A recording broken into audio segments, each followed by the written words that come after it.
Contrapunto primera emisión. Este es un nuevo día para empezar de nuevo, para buscar al ángel. 7 horas 41 minutos. Vea, mi estimado Lenín, hoy día ha sido un día distinto, diferente totalmente. ¿Por qué? Porque no estamos tratando con los políticos. Hoy día ha sido día de damas. Acaba de terminar esta entrevista con la abogada María Alejandra Muñoz de las aduanas del Ecuador. Y ahora vamos a hablar con la magíster Ruth Arregui. Ella es la superintendente de bancos del Ecuador. Este es un organismo, una institución de control al sistema financiero nacional.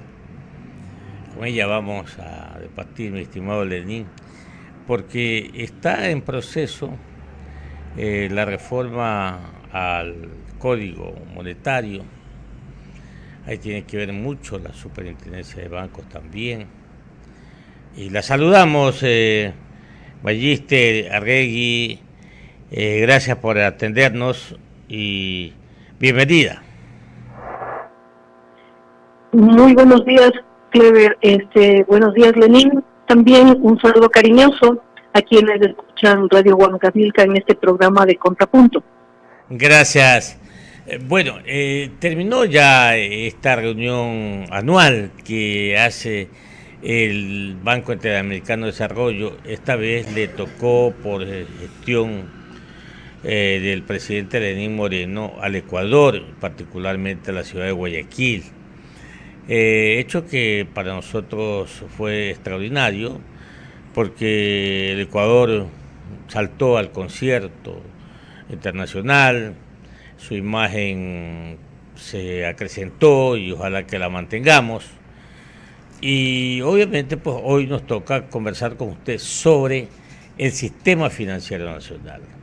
Usted dirige la superintendencia de bancos, que es la institución que regula, que norma y que controla al sistema.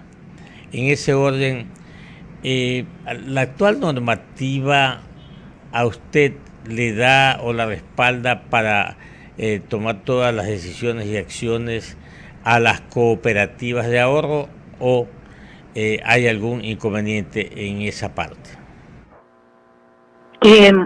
Bueno, le agradezco mucho la pregunta. Mire, en términos de lo que fue, como usted bien lo acaba de mencionar, el evento de las asambleas del Grupo BID para el Ecuador, en realidad fue un evento muy importante, tanto por el hecho mismo de que se dieran aquí las asambleas y esto permitiera también al país, sopesar su capacidad de respuesta, su capacidad, de poder llevar adelante una logística, un país que puede perfectamente ser el anfitrión de un evento de esta magnitud. Usted acuérdese que son casi 50 años que no se habían hecho tipo de reunión de esta naturaleza. Entonces, claro que es muy importante, pero también es muy importante en términos de que, en general, la tradición hace que el país que ha sido anfitrión sea nombrado presidente de esas asambleas y, por tanto, esa presidencia dura hasta que la próxima asamblea se efectúa. Es decir, en el caso nuestro, nosotros hemos, como país, quiero decir, como Ecuador, nos hemos quedado con esa presidencia. Lógicamente, quien la ejerce es el ministro de Economía y Finanzas, porque el Banco del Desarrollo. La otra cuestión que es muy importante es porque alrededor de este evento, de estas asambleas, se hacen una serie de reuniones y de eventos muy, muy importantes que sirven para el acercamiento de algunas de las organizaciones en el contexto de las asambleas. Entonces, eso a su vez ha permitido realizar una serie de foros, se les llamó foros paralelos, en los cuales a nosotros, por suerte y por dicha, nos correspondió hacer el que usted acaba de mencionar, que es la banca, una visión de futuro, estabilidad financiera, inclusión y desarrollo. Y esto es importante en la medida en que nosotros tenemos algunos indicadores que nos vienen demostrando que la legislación y el contexto legal no permiten dentro del sector financiero un mejor desarrollo y un mejor desenvolvimiento de las instituciones que lo conforman. En términos de qué me refiero al desempeño, me refiero en términos de eficiencia. Estos indicadores, por ejemplo, yo le puedo dar cifras en donde en el índice de competitividad, en el índice de competitividad medido al año 2017, nosotros estamos en la posición número 97, pero nosotros veníamos manteniendo una posición en el puesto número 91 de 137 países. Es decir, nosotros descendimos entre la posición del año 2016 hasta el 2017, descendimos en alrededor de 6 puestos. Si nosotros... Magister, ¿y debido a qué bajamos tanto? ¿Será que no estamos cumpliendo normativas internacionales? Por ejemplo, el código o el sistema de Basilea, por ejemplo. Se me ocurre preguntarle, ¿no?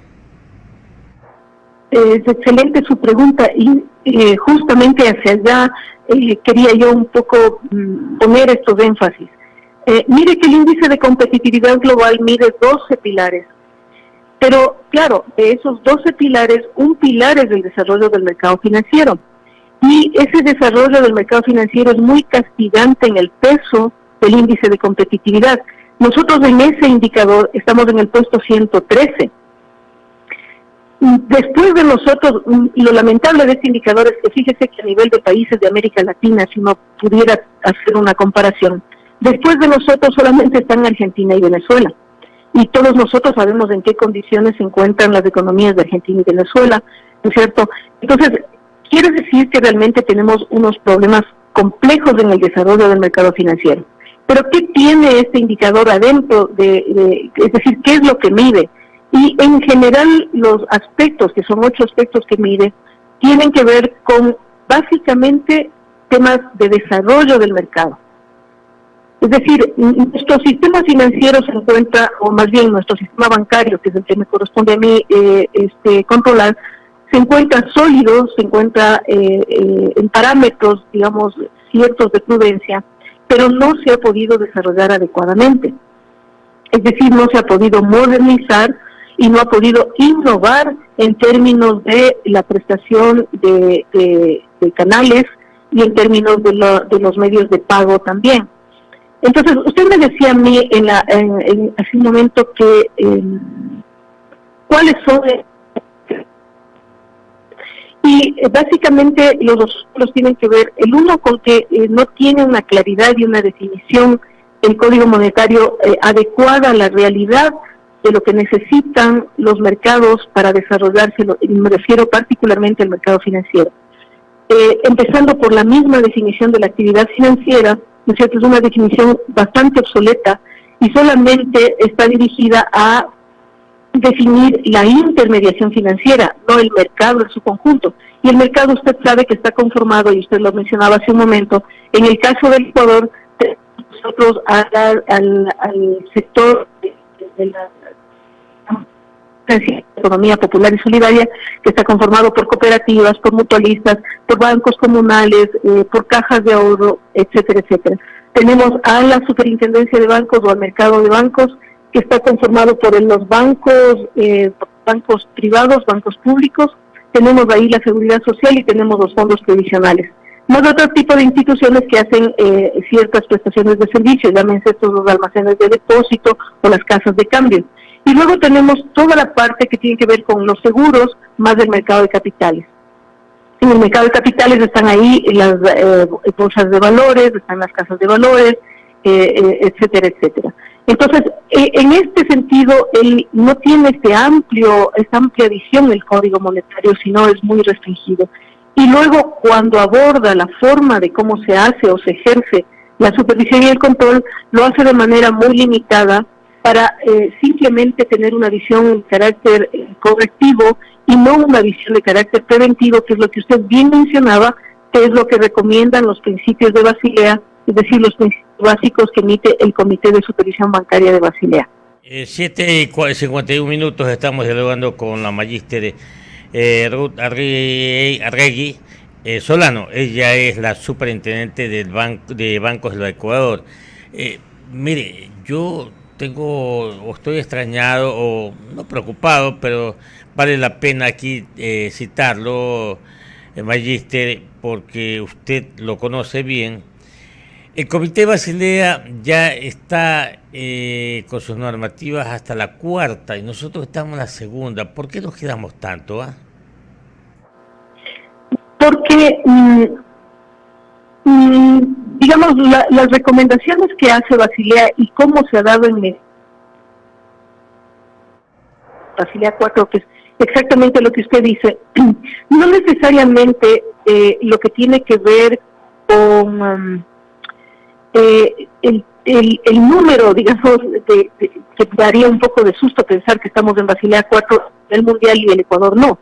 Usted no se olvide que los mercados, la profundización de los mercados, el desarrollo de los mercados es diferente dentro de cada país. Y en el caso de los países más desarrollados que utilizan muchos más herramientas, por ejemplo, dentro del mercado de capitales, que en el caso nuestro es tan incipiente, ellos, claro, por supuesto, tienen este marco de normas que es a lo que usted se refiere, que es Basilea 4. Pero nosotros, a nivel de profundización del mercado y de desarrollo del mercado, no hemos llegado todavía a esos niveles de desarrollo. Por eso es que no aplicamos todavía nada de lo que tiene que ver con Basilea 4. ¿Qué nos interesa como país? Como Ecuador, quiero decir, dada la realidad del Ecuador, dado el nivel de desarrollo del Ecuador, nos interesa a nosotros llegar con ciertas... Se nos va, se nos viene.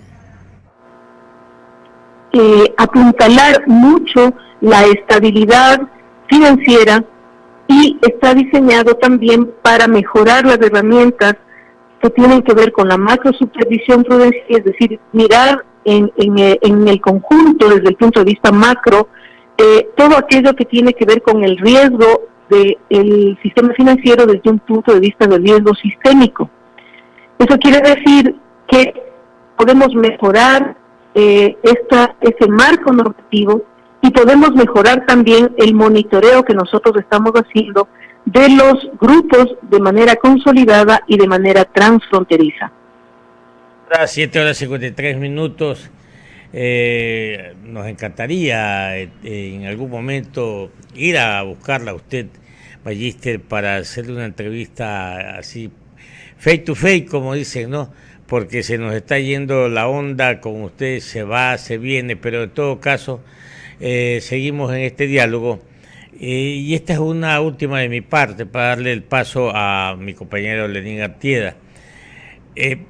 Para los ciudadanos, para los radioescuchas, que es una audiencia heterogénea, tenemos que decirles que cuando hablamos de Basilea es un comité que mide el riesgo financiero, lo mide y de eso se trata. Por ejemplo, hay una preocupación, leía hace unos días atrás que el Fondo Monetario Internacional tiene cierta preocupación del riesgo financiero o el riesgo crediticio a los hogares. ¿Por qué, magíster? Bueno, básicamente las preocupaciones, no tanto del Fondo Monetario, sino las preocupaciones en general de cómo se comportan los mercados, tienen que ver con sanas prácticas. Por eso yo le hablaba de una supervisión preventiva, ¿no es cierto? Porque las sanas prácticas están relacionadas a cómo las personas manejamos nuestras finanzas personales, cómo las empresas a su vez hacen su proyección y su presupuestación de flujos de liquidez. Es decir, tiene que ver con el comportamiento de una sociedad en su conjunto, y esto está asociado en general a los hogares, a la población está asociado mucho al tema de la educación financiera. Es decir, cómo nosotros realmente planificamos nuestros consumos dentro de nuestros hogares, sabiendo siempre que los recursos que ingresan dentro del hogar siempre son recursos limitados, ¿no es cierto? Y las necesidades en general aparentemente son mucho mayores que lo que podemos nosotros financiar. Entonces, ¿en qué está la preocupación? La preocupación siempre está en la posibilidad de que las personas se sobreendeuden, es decir, que contraigan mayores deudas de las que sus ingresos les permiten pagar. Y al hacer a veces se les va de la mano a las personas y entonces empiezan a deteriorar el pago de sus deudas, y al deteriorar el pago de sus deudas deterioran su calidad crediticia. Este es un elemento que además se hace más grande, se profundiza cuando tenemos economías que no presentan crecimiento adecuado, como es el caso de la economía del Ecuador.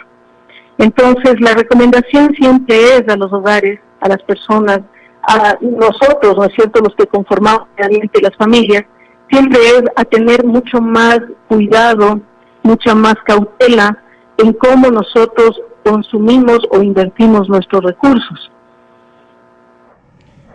7:57. Usted, mi estimado Lenín. Gracias, economista. Saludamos a la superintendenta Ruth Arregui. Y yo quería preguntarle, a ver, la inclusión financiera es uno de los objetivos primordiales de su gestión. ¿Y por qué es importante y cómo lograrlo sin que pase mucho tiempo? La primera cosa que tenemos que hacer, que yo tuve oportunidad de comentar con usted, es mejorar el Código Orgánico Monetario Financiero, para que ese código permita modernizar el sistema y repercute en la inclusión financiera de manera directa.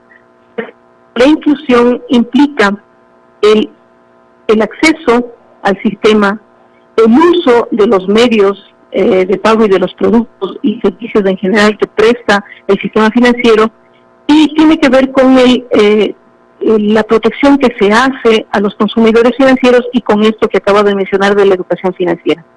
Pero para que pueda la gente acceder a los servicios financieros, existen un sinnúmero de estudios que han determinado que la falta de acceso está dado, claro, por muchas razones que tienen que ver también con temas culturales, ¿no es cierto?, pero tiene que ver con la posibilidad de llegar, de que las instituciones financieras lleguen hacia la población con estos productos y servicios adecuados.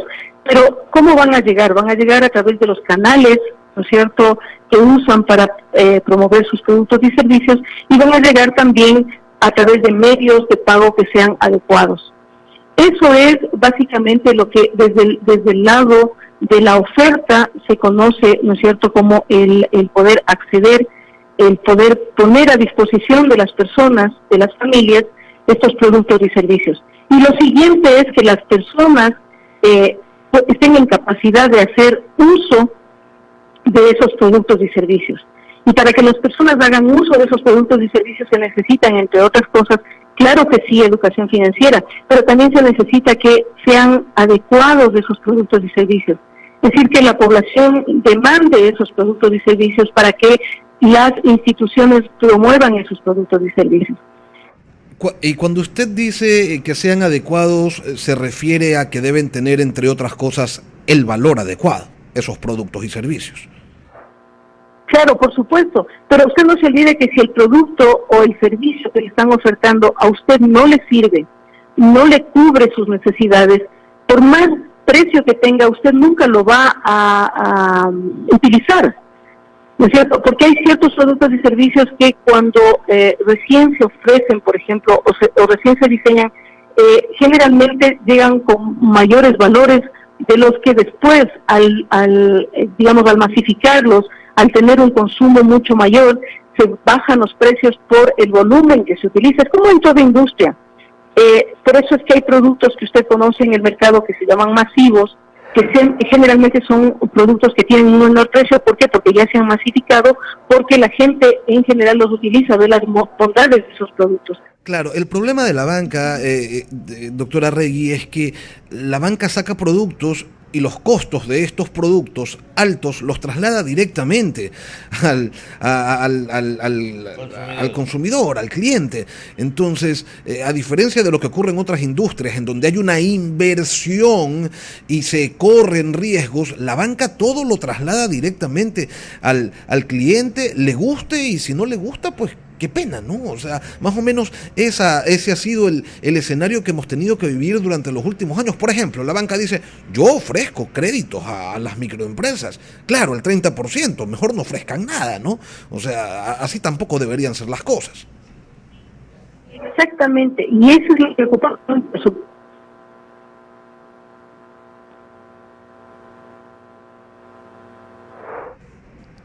Doctora Regui, perdimos momentáneamente la comunicación. Si nos podría repetir la respuesta, por favor.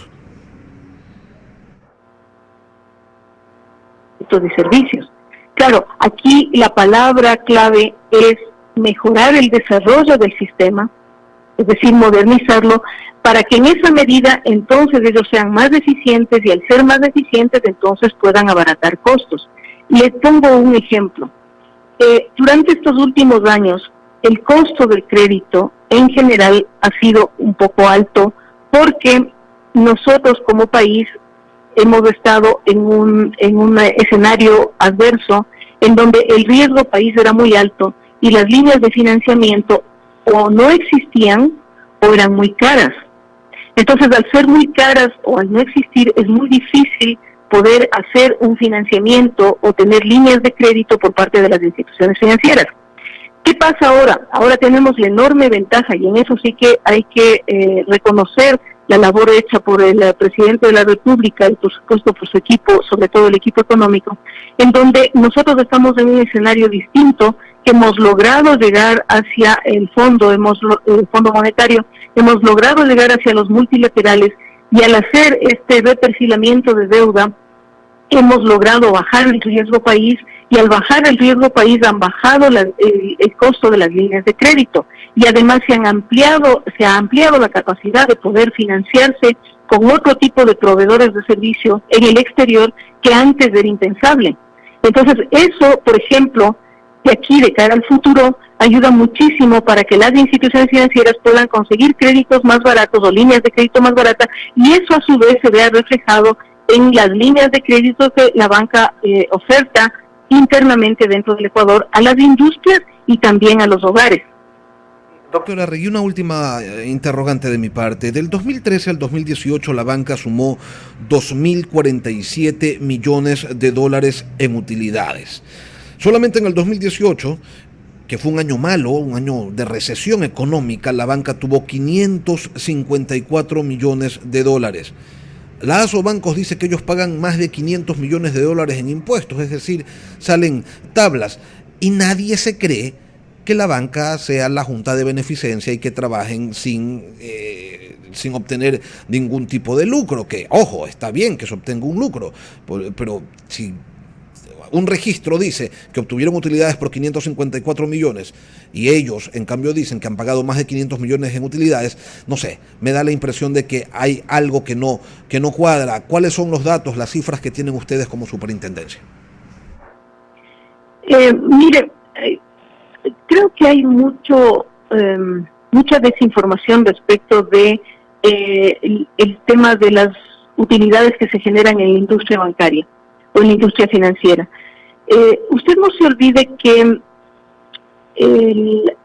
para poder tener un parámetro de comparación, uno tiene que mirar las industrias en su conjunto, es decir, para saber si realmente esto está fuera de los estándares o está fuera de los parámetros, sería conveniente mirar cuántas utilidades, cuánto retorno sobre el capital tienen las otras industrias, de manera, por ejemplo, no sé, se me ocurre a mí, exportadores, industrias de alimentos o industrias que producen, no sé,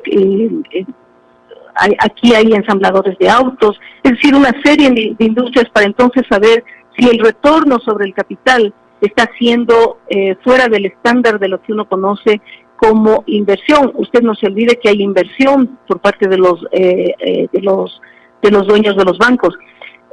Y también hay inversión por parte de los socios de las cooperativas. Entonces uno tiene que mirar en su conjunto el sistema para ver si ese sistema está obteniendo unos estándares que estén, digamos, sobre lo que se pensaría que pueden estar en un país.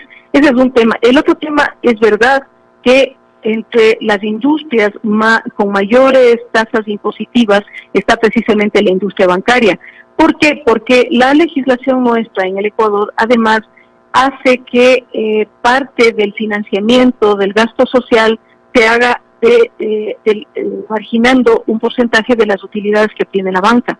Entonces, al final, ¿no es cierto?, después del reparto de utilidades, después del pago de impuestos, etcétera, habría que ver cuánto realmente de retorno del capital, como indicador de retorno del capital, queda como verdadera utilidad. Luego, no hay que olvidarse que usted me acaba de preguntar que cómo favorecemos la inclusión financiera. Pues la inclusión financiera se favorece también de la reinversión que hacen de las utilidades los bancos, porque esa reinversión sirve para financiar todo la mejora de la tecnología, la inversión que se hace para el diseño de nuevos productos y servicios. Entonces, ¿qué nos interesa a nosotros como autoridad de regulación y qué nos debería interesar a los ecuatorianos? Es ver cuánto de esa utilidad efectivamente se reinvierte dentro de la propia institución para mejorar los productos y servicios que tienen y para mejorar también los niveles de tecnología que les permitan innovar dentro de lo que es la industria bancaria. Eso es lo que realmente a nosotros nos debería interesar y como organismo de control siempre estamos cuidando y velando porque se hagan reinversiones de las utilidades. Queremos agradecer la atención brindada a la audiencia de Huancavilca por la doctora Ruth Arregui, superintendenta de bancos. Doctora Arregui, que tenga usted un muy buen día y esperamos conversar no sé, en un plazo, y sobre todo en un plazo no tan lejano, sobre el avance de estos procesos, las reformas al Código Monetario y Financiero y también, por supuesto, el plan de inclusión financiera, los avances, cómo nos vamos aproximando a Basilea III, en fin. ¿Y cuál va a ser la contribución, la cooperación que va a hacer la superintendencia de bancos en esta reforma de la ley de régimen tributario? Además, muchísimos temas sobre los que quisiéramos poder continuar conversando con usted. Esperemos que haya una próxima ocasión, doctora Arregui. Un buen día. Que le vaya muy bien. Muchas gracias y un buen día. Gracias también a la audiencia que nos ha escuchado. Gracias. 8:08, vámonos, que ya nos vamos. Gracias.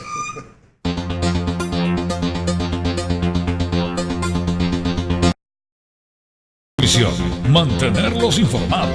Hemos presentado Contrapunto, el programa líder de opinión, comentarios y entrevistas. Contrapunto.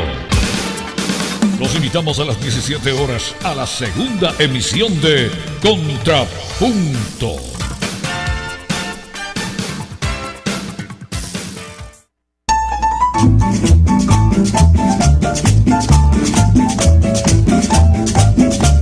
Radio Huancavilca saluda a Guayaquil en este mes de fundación. Somos la H grande de la información. Yo nací en esta tierra de las bellas palmeras.